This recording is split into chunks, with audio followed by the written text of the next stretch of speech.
एक बार की बात है। एक बूढ़ा आदमी था। उसका एक बेटा भी था।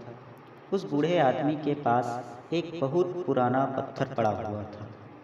उसके बेटे ने उससे पूछा कि ये पत्थर आप क्यों रखते हो, इसे फेंक दो।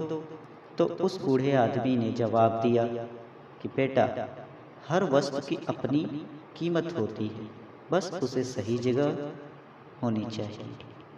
इस पर उसके बेटे ने कहा, इस पत्थर की क्या कीमत होगी, इससे तो और भी नुकसान ही होगा।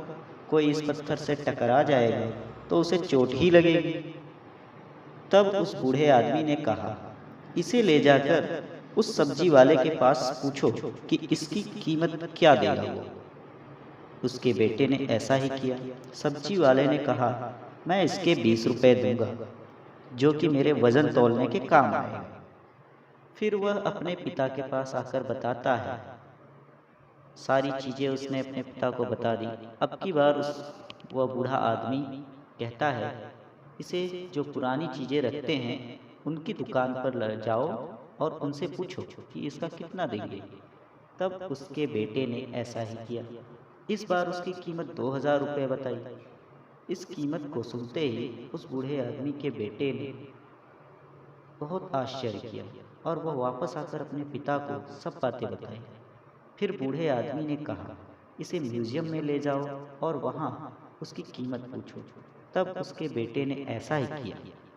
म्यूजियम में जाने के बाद वहाँ इस पत्थर की जांच की गई तो पता चला यह बहुत ही दुर्लभ पत्थर है और बहुत ही पुराना है। धरती पर ऐसे पत्थर अब नहीं मिलते। उसके बेटे ने इसकी कीमत पूछी। इस पर म्यूजियम के क्यूरेटर ने कहा कि इसकी कीमत तो करोड़ों में है। इतना सुनते ही वह आश्चर्यचकित हो गया और अपने पिता के पास जाकर सारी बात बताई। तब पिता ने उससे कहा कि हर वस्तु की अपनी कीमत होती है, बस उसे सही जगह मिलनी चाहिए। इसलिए आदमी को अपनी खुद की कीमत समझनी चाहिए। सीख। इस कहानी से हमें क्या शिक्षा मिलती है? इस कहानी से हमें यही शिक्षा मिलती है कि अपने आप को समझने की कोशिश करनी चाहिए, खुद की कीमत समझनी चाहिए, और यह कीमत तभी होगी जब हम अपने आप को सही जगह पर रखेंगे। धन्यवाद।